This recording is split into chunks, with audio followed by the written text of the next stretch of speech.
Hello and welcome back everybody to our Burton Albion England DNA series. I am loving this series and I can probably give away a little bit how things have been going. I guess in a way I actually haven't because it has dropped off a tiny bit. But yeah, let's get into it and let's see how we've been getting on.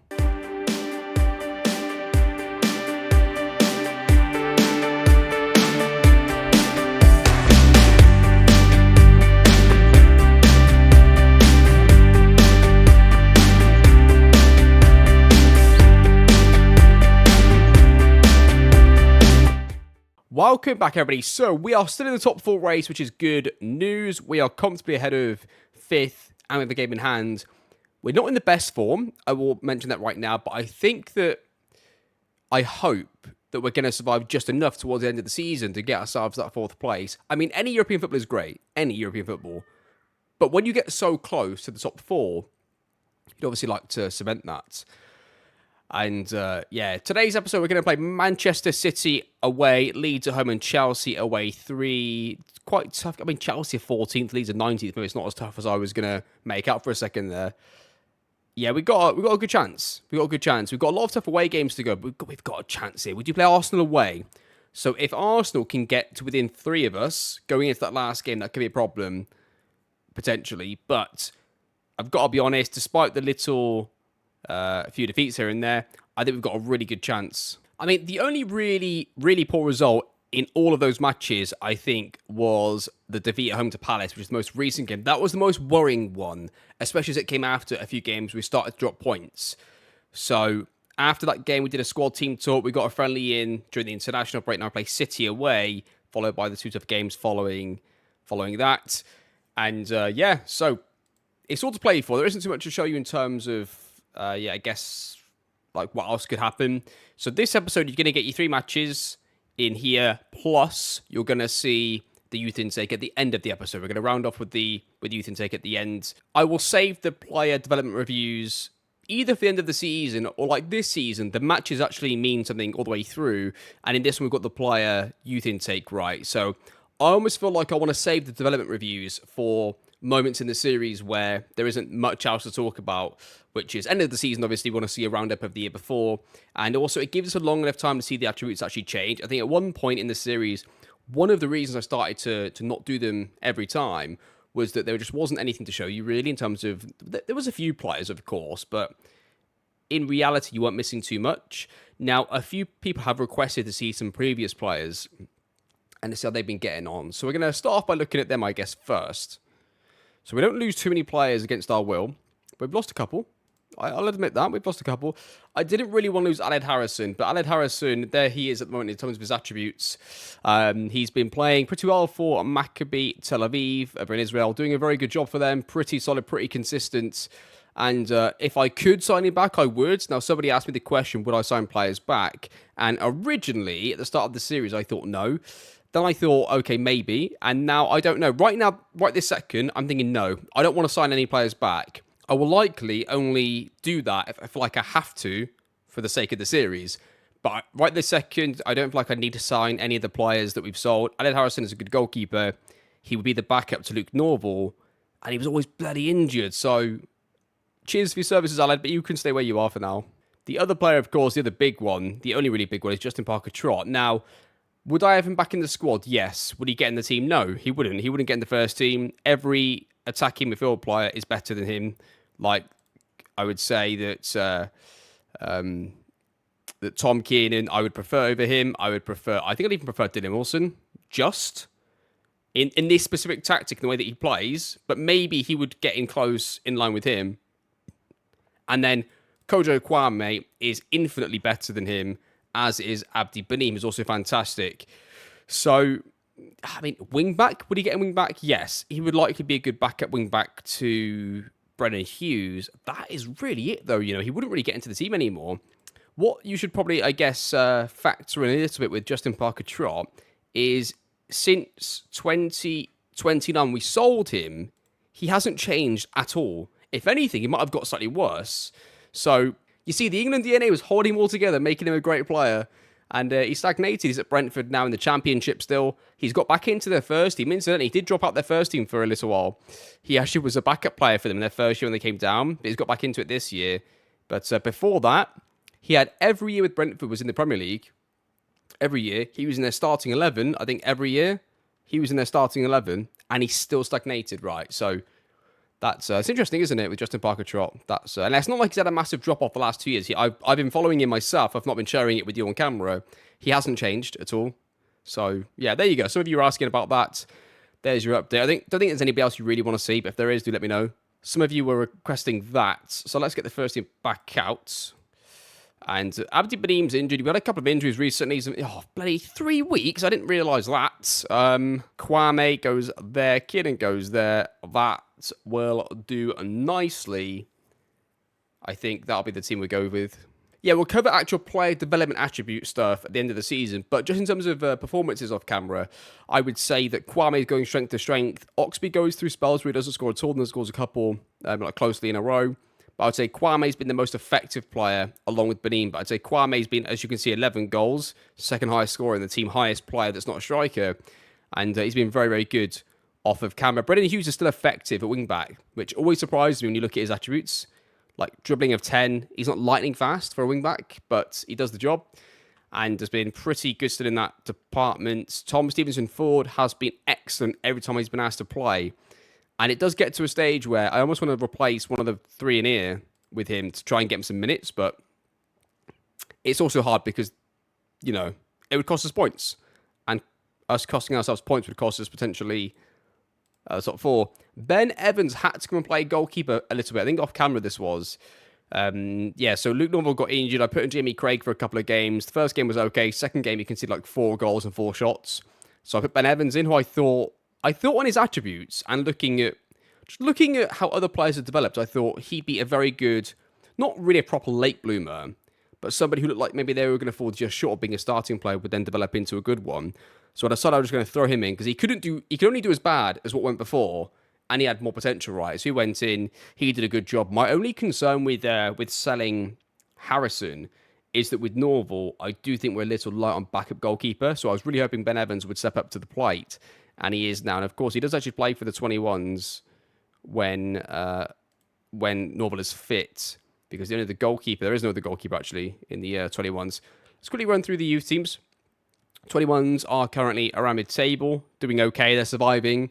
Like they were really close to going down last season, so they've done a good job. Like last season, they finished 10th, but they were dangerously close to going down, of course. 80s are third, which is pretty good for them.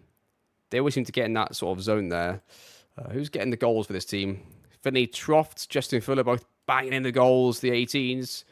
By the way, this is something that some of you may actually miss. If you want to see the actual stats for your players, and you click on it and it shows that they've played no games, you've got to go to your panel here and click. Make sure you click Youth Team Selection Info, and that'll bring up your appearances and your goals and all that fun stuff for your youth teams.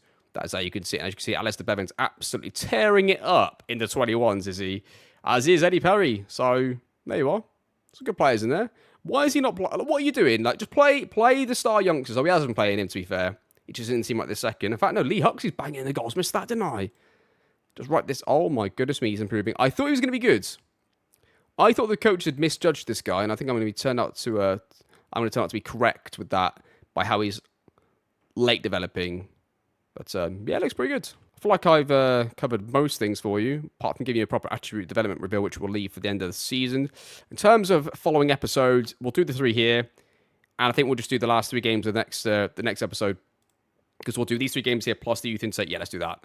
So it'll be Newcastle, Arsenal, Bournemouth, whatever happens. We're not going to be completely out of the European race or confirmed by that point, so it's just a case of how we've done off camera, really. It's only going to be 1, 2, 3, 4, 5. 5 games off camera. It's only going to be your 5 games off camera, of course. So for those who are wondering what that shirt is behind me with a name on the back, that is a shirt that I got from Sports Interactive. When you pass your probation at the company, they give you a shirt with your name on the back and the year that you passed it in. So obviously for me it was 22. Yeah, so that is my shirt from Sports Interactive, and that's why it's up there for all of you and for my meetings that I have when I work from home. So back to today. Let's get into the game then. Only one injury, one player, that's Baneem. Everybody else is fit to play. Let's see how we get on. Pep is still the manager at City. Assistant manager says no pressure on us. That is true. They've got a few real players in their team. Gavardio, Kamavinga, Saka, Haaland, among maybe others in the squad. Not quite sure what the squad's looking like. Yeah, if we can just survive this game, I mean, I'm expecting us to get a defeat. If we can get a narrow defeat and play one, get some good match ratings in the players, that'll set us up for the next 2 games in the episode. Obviously, getting a result is the most desirable outcome, but, you know, we've got a lot of players out here. In fact, should even Giannis be playing in that position? Yeah, no, he should. Yeah, he should. City go on the attack on the left-hand side. Well, they're right, our left. They cut it to the edge of the area. They're going to get a shot away on goal, and Luke Norville spills one in, and that is 1-0 City. Free kick, Helder towards the far post, headed away. Saka's on the counter. We need to get pressure on him early because it's bloody Haaland they're running through. I don't know how old he is at this point. He must be pretty old. I thought he was going to get through then, but luckily Sam Hughes put the Italian foul on him going through 1v1, and we get away with it. Hudson turns and plays it to Brennan Hughes, plays a horrendous pass to him and gives the ball away. They're in behind. They're going to get a chance at heart with Haaland, and he scores, and that is 2. What's your bet on what the score is going to be? Oh dear. Norval plays it to Mitchell King. Plays up to Giannis. Oh, Christ. That was close. But, yeah, they're going to get an attack of City by the looks of it. Or maybe not. Yeah, they are. I thought they were. Look like a City highlight to me. And here they come. They build their attack now. They continue on. They've got 2 players making a run here and behind. They're going to get across. Yeah, we're getting battered here, aren't we? It feels like we're not even on key highlights. But, yeah, I mean, there's 3. How many is it going to be? So it's 3 at half time. Not going to lie to you. I'm going to tell the lads to sort it out. I'm going to take off my best players, though, to make sure they're refreshed for the game that really matters for us, because this game has gone. We know that. They don't know that, but we do. Let's get the lads off here. Lee Burley can probably... I mean, Lee Burley probably should have played instead of Giannis, but there we are. Tom Ford, you can definitely get yourself a game. And I think so can probably Rainsford. Yeah, let's give Rainsford a game as well. Yeah, it's hard to commentate over this game. Not that it's like, you know, I'm not annoyed because it's what I'd expect, but it's just that the result has gone and we know it's gone. But the XG is quite low for City, 0.87. You know, like they didn't exactly batter us in terms of like the chances they created weren't great chances. They just scored from the highlights that they were given. The chances they got, they did score. I do feel like sometimes Luke Norville isn't great, but he's the best we've got by a mile, so we can't change a goalkeeper. But it might mean that we pray for a goalkeeper to come through in the youth intake in the future. Yeah, the next match is essential for us, really. The next two matches in this episode, because we would have been on a fairly fairly poor run, really. If you look at the last 7 or 8 matches, we would have just been beaten by Palace at home and then City away.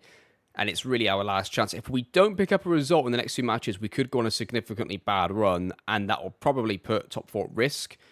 And it'll likely mean Europa League or Europa Conference League, or maybe no European football at all. But, I mean, I feel like that would be hard to drop out all the way out the top positions there, but you never know. You never know with these things. Right. Okay, that game's over. It wasn't as bad as it could have been. And I'll see in a week's time if we play against Leeds at home. This has to be a win. We need it to be a win. If we can win this, we can win the Chelsea game, and we're back on the run that we need to be. So I'll see you in a few days for the game against Leeds. Okay, welcome back. Here we go then. Let's see how we get on against Leeds, who are currently 18th. So expecting to win, really. And everybody's back fit, aren't they? Beneem's almost back. Burley's definitely playing. I don't know, you know. I mean, apparently he's improving loads. I thought this is a big decision. Abdi Beneem. Does he play? If he plays and gets injured, I'm fuming with myself. I'm going to leave him. He can stay out. Okay.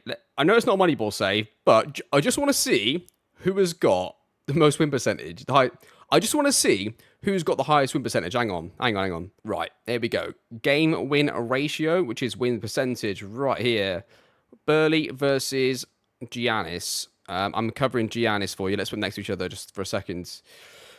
Apparently Giannis edges it. Now, obviously, coming on as a sub at certain points in the match, or coming off at some points in the match, can affect it a little bit, but we're going to go Moneyball on this. I'm going to play Giannis just because of that, really. It's really hard. I don't know who to select out of them. We'll go with that. Same team. Let's keep going with what's been working generally this season. But yeah, Beneem's going to stay out. We're going to do the same team. Let's see how they get on. Come on, boys. Here we go. I'm confident the lad's going to play out a win after...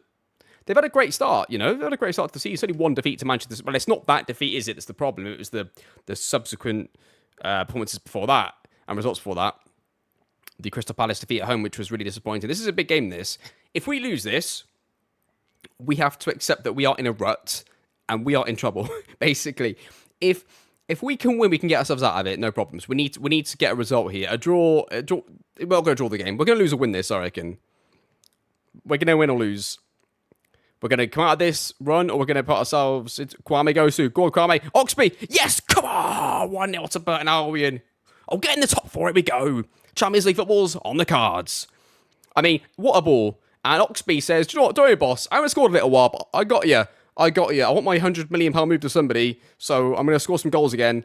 Actually, Abdi Benim is worth like 70 million, so there is a chance one of them could go for that amount of money if I wanted to sell them.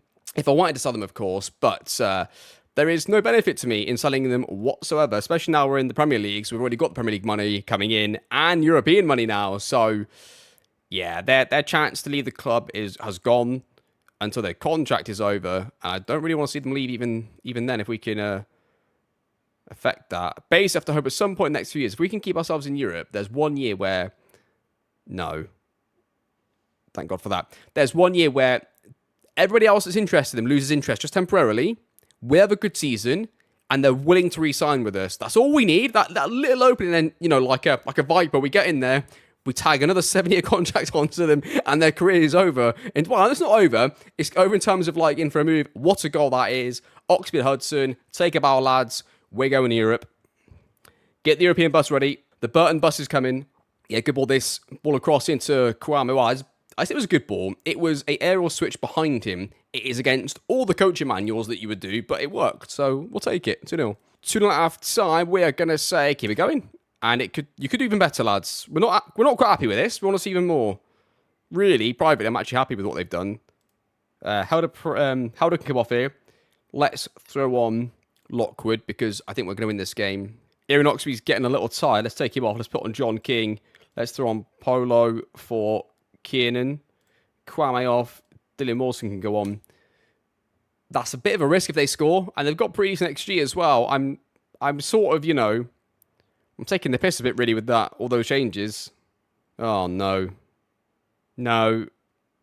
Just got to survive. Survive the highlight, lads. Survive the attack. Here they come. Leeds United. Marched on together. Oh my, don't you dare. What sort of clearance is that? I don't believe what I'm seeing. They're going to score. They're going to score. It's calamitous. It's absolutely, oh my Christ, that was calamitous. 2-1. I've got to be honest, I can't remember the last time I was ahead in a game and that I had to go defensive. If we lose this is all my fault, by the way. I'll accept that. Because the game was pretty much over and there's me playing let's get lads some minutes when really I keep forgetting how far off we are from them. And I mean anybody in this league, right? We are a massive underdog. I can't be treating them like it's the championship game. Oh, lads, come on, please don't throw this away. Lads, for once, just don't let me down in this kind of scenario. I feel like that every mistake that if I make a single mistake in this save, we get punished for it. For the next 5 matches. Here we go. Just get rid of it. Just get rid of it. Mitchell King's what? What? I tell you, Mitchell, if you got a bet on, lad, that's offside. I'm not having that, referee. Come on, get that flag out. That is offside. But Mitchell King, what on earth was that, mate? Don't give that. That's got to be offside. Right. I thought it was offside, but I thought maybe I'm seeing things because what are these highlights? Match engine, no more.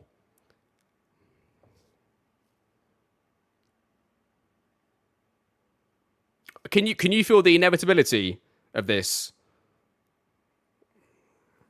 This is a goal. 2-2. Let's just move on. Let's just call it now. Let's move on to the next highlight and try and go back for the game. Do I go out attack to try and get back into it? I mean, that was the most inevitable goal I've ever seen in my entire life. Not happy with that. That was shite is the word. That's, I'm going to say disappointing. I'm annoyed now. I'm actually annoyed. That was bollocks is what that was. Bottle jobs. Okay, now we're bringing into finishing up to the top 4 because of results like that. That's really poor. Partially my fault. I will take some blame for that because I shouldn't... Wow. The only sub that I knew was a risk was putting Polo on. The reason I put Polo on was I thought this game was over or that it should be over and I shouldn't have done it. But there was me trying to play, oh, we're all good youngsters here. We've got a chance to improve. No, get out. Polo, you're done. You're 23 years old. I don't think you're going to be able to match up to the rest of the players, but I should have just moved on. But there we are. I'll see you in 2 weeks for the game against Villa away that we now need to win. So, actually, was the Chelsea game not in front? I don't know what's happened. I thought the Chelsea game was in there. Maybe I wasn't looking at it properly, but yeah, there's now 2 weeks between this game and the next one. So, I'll see you in 2 weeks. Not happy at all. Right. Brennan Hughes is out. So him and Benny are going to do a straight swap. We're going to take out John King and just throw in anybody. Doesn't really matter for the bench here. Yeah, not great in terms of having players coming back, then some players now out as well. Apparently 117 on the friendly, which is good. Didn't realise that. To play Villa now. It doesn't really matter where Villa are because we just played a team in the bottom 3 at home and we still didn't win the game. So, you know, that's twice has happened recently. There we are. Here we go then. Aston Villa away. I've lost all hope that we're going to turn this around and get ourselves in the top 4. If I'm being perfectly honest with you, I feel like that we're going to go on a bad run. My predictions, we finish in the top 5, top 6, and get Europa League. I don't see us re-getting that momentum. I feel like we had to win that game. We could have won that game, won this game, get 6 points, and we're off to the races. And I just think that was a really poor result for us. With still a couple of really tough away games to come, so we'll see. You never. I could be wrong, viewers. We could come back and be brilliant, but I suspect not. Benim gets it, goes to his left foot, shoots for no apparent reason, and not David Seaman, but Seaman collects the ball. He's going to roll it out to. I'm always gone long. Actually, we got to win that easily. Torrance does win it, but it goes straight to them. They go through the guys. This guy's onside. And that is 1-0 to Villa. That is not good either. Thrash Arms. Thrash Arms, you've been terrible. Sort it out. Not happy. Yeah, let's do that. Let's put Held on the right-hand side. And let's put Lee Burley as the left CDM. Not left CDM, but left wing back. Hopefully this isn't a second goal for Villa to kill off the game before that change happens. And I don't think it is. And it's not. Corner for Villa. The mighty Aston Villa go through again. Yeah, apparently we're playing against the greatest team of all time. Now we can't do anything. They get another shot on goal. It's going to be cleared away. Kwame's struggling. Dylan Mawson's coming on because I've had enough. Torrance, get off. I've had enough for you. Rainsford on, you can. Tell you what, let's get on. Tom Stevenson forward. And that isn't to it's like a throwaway game. I generally think the players on the pitch are just not doing the business for us, really. Oxby would be on the firing line as well, but there's nobody else to bring on up front. Right, let's go all out attack and see if we can do the business. I'm not convinced with this team. But, yeah, well, you know, I've got to keep it somewhat positive. But my suspicion is it's going to be 2-0 to Aston Villa. We can't create anything in this match. Finishes 1-0 to Aston Villa. We'll say unlucky. Apologies, viewers. I wanted to bring to you Champions League football in this series, in this season, and we're going to fall short. Partially, it was my fault for the Leeds game, but on the grand scheme of things, as always, it's the players' fault. They've let me down. My tactics are perfect. They're just letting me down in this situation. Yeah, so I don't know. Fuck's sake. I mean, it's devastating because you'd almost rather not have been there and been mid-table than finish strongly to get into Europe late. But this way around is annoying. But there we are. Next episode then. Oh no, we've got Youth Intake, haven't we? Youth Intake to come. So we'll do Youth Intake. I'll give you a quick update on the games that you missed, if there's any games between now and then when it comes through. And we'll conclude the episode there. So I'll see you in a second for the Youth Intake. Okay, so some slightly good news. We actually drew against Chelsea 1-1. That's great, Jack. 94th minute equaliser. That is the good news. And that is where it ends. Youth Intake is nothing short of a disgrace. Yeah, James Thomas. That is by far our best player. Looks very similar to the Norwegian youngster we've got, right? The central field player that can't do much else apart from finish. And he's got a bit of pace. So there's him. Luke Williams isn't a bad player. Could be another Steve Torrance kind of player. So could be another player in that sort of mould. And I'm telling you, that is it. That is it. That is all we've got in the entire squad. It's that is demoralising. Unfortunately, that is all I've got to bring to you in terms of the youth intake, which is really disappointing. And hope that gets better going forward. However, the under-21s are in the Papa John's Trophy final. That is incredible. they've got themselves into the trophy final. I didn't think they were that good, but apparently they are. Yeah, there you go. So they could potentially win a trophy. I mean, technically that'd be the first. Would that be the first trophy? I guess we won promotion twice. We won the playoff trophy as well, but yeah, they could technically win a trophy there at the end of 21s. They win the Papa John's Trophy final. Obviously, we were in that as an actual team in Season 1 as a League 1 team. Our actual first team was in that competition, right? How do we get on in that, actually? Yeah, we were in the Papa John's Northern section. So, yeah, because we're a Premier League side now, obviously, our under-21s are in it. And they're in the final against Middlesbrough. So, there you go. They could potentially win that. That's going to be interesting to see if they can get themselves a trophy. And good reward for the boys in the 21s. I mean, he's worth 14 to 17 million pounds, Declan Morris. Now, I don't know about you. I'm not seeing much there, except for he's very similar to Justin Parker-Trott, actually. Like, he's on the same sort of track on the left side. He is right-footed, you know. He could probably play on the left side for us, left wing back, if we need him to, I guess, instead of like Helder. Maybe that's an option going forwards. That's a good player there for us to sort of come under the radar a little bit. Got Zach Powell, who looks pretty good as well, could do the same sort of job. He looks a lot better for me. He looks like he's actually worth the money. He'll probably have to come into the side next season. I guess he's a little more like Justin Parker-Trott, really. Good player, that. Gareth Miller is still slowly improving, still not going to quite the heights that we'd like him to. And that's pretty much it. I do like Leighton Wildig. He's not going to quite get to the levels that we'd like him to. In the intake from last year in the 18s, Fuller is looking pretty good, I would say. Ronaldo Turnbull is looking pretty average, as is most of the team. This guy could get pretty good. He's 18 already, though. So, yeah, there you are. But anyway, that is going to conclude the episode. So, next episode, you're going to come and join me back for not only League One, really, not anymore. You'll join me back for the Newcastle, Arsenal, and Bournemouth game. I mean, considering that two of those sides are chasing us down for top 4, that seems like a really good 3 games to come back for. I did do a team talk before the Chelsea game, got us a draw there. Hopefully we can get the result against Everton. If we can just somehow not lose to United away, because they are a mid-table side, don't forget, we might have a bit of a chance in that little run-in, but as you've seen, it doesn't matter who we play. We can lose or draw to anybody, home or away. So, there you are. But that's going to conclude the episode. Thank you so much for all the support on the series so far. It's been incredible to have all of you interacting and leaving comments. I really do appreciate every comment that you leave, especially in this series, but in any series. But I do read every single one of them. And I think you'll see that I pretty much do get around to replying to every single one of them. Sometimes I don't if there's like if there's nothing to specifically reply to, but generally if you've commented something, I try to reply back as my way of saying thank you for leaving a comment. So I appreciate you all. Thank you for leaving a comment. Thank you for supporting the series, and I'll see you all, of course, next time.